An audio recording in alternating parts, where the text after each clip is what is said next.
Is with us here on set as ever. I see new revelations about the Mera case in today's papers. It's continuing to grip France, isn't it? Yes, of course, it was the video that Mera filmed, apparently with a camera around his neck while he was carrying out those killings, that kind of focused the French media attention all of yesterday. Here it is on the front page of Le Parisien, the poisoned testament of Mera, they call it. Of course, the news is that all channels here have agreed not to broadcast that video, after even Nicolas Sarkozy weighed in on the debate yesterday, saying that it should not be broadcast.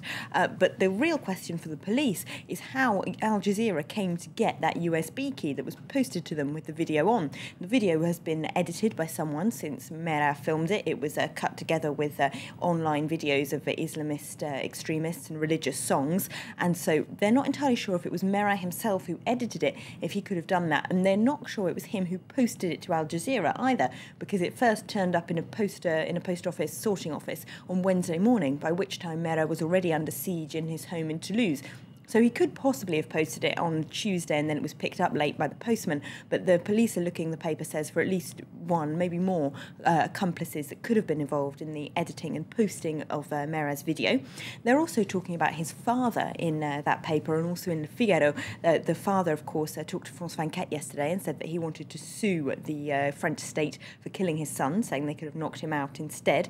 But Le Figaro has got some rather unpleasant revelations about him, including he has a long criminal record here in France and served time in the same prison as his son just a few years beforehand for cannabis possession. Intriguing stuff, isn't it? And in fact, the prisoner is at the centre of one of the other big questions about the Mera case. Was he radicalised in prison? Yes, that's what La Croix is focusing on today. Their headline is "Those Muslims Who Say No to Extremism." But inside they're looking at Muslim activists, imams, who go into prisons and try and stop young people there from being radicalised, because they are one of the key demographics, prisoners who do get turned to extreme Islamist views. Of course, they're alone a lot. They've got a lot of time to reflect on what might have happened. Prisoners in general often have a religious conversion because they're sort of thinking about things they've done wrong in their lives. And in the case of Islam, it can be very difficult for prison staff to tell when that might be turning into a dangerous, radicalised version of Islam. Now, the paper says they talk to some imams who say that in France, prisons are desperately short of imams who can go in and give young men a kind of more moderate, more generally consensual kind of religious instruction in Islam, and that the state needs to invest in more imams who can go in and help them, teach them, so that they don't fall too easily into the hands of radical views. Now, we're talking corruption again next. We must be talking about French politics, mustn't we? Judges getting close to Nicolas Sarkozy. Yes, this is Le Monde is talking about this. They've got Liliane Bettencourt, France's richest woman, on their front page. The Bettencourt affair gets closer to Sarkozy is the headline. Now, of course, this has been going on for quite some time, this investigation into whether she illegally financed Nicolas Sarkozy's 2007 election campaign.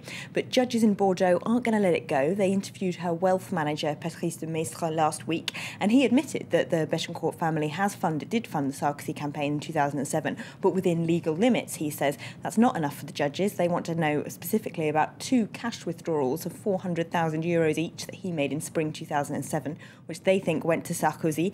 And in Campaign Chronicles at 9:50, I'll be looking at the problem of campaign finance in French elections and why this sort of thing keeps happening.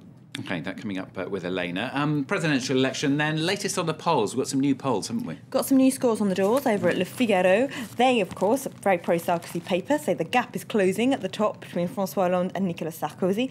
They've got a poll which says in the second round, Sarkozy is up to 46%, and François Hollande down to 54%. Of course, there's the number of polls which all contradict one another, as we've talked about a great deal. Yeah. So while their poll says that Sarkozy is doing better, it's not necessarily followed up by other polls.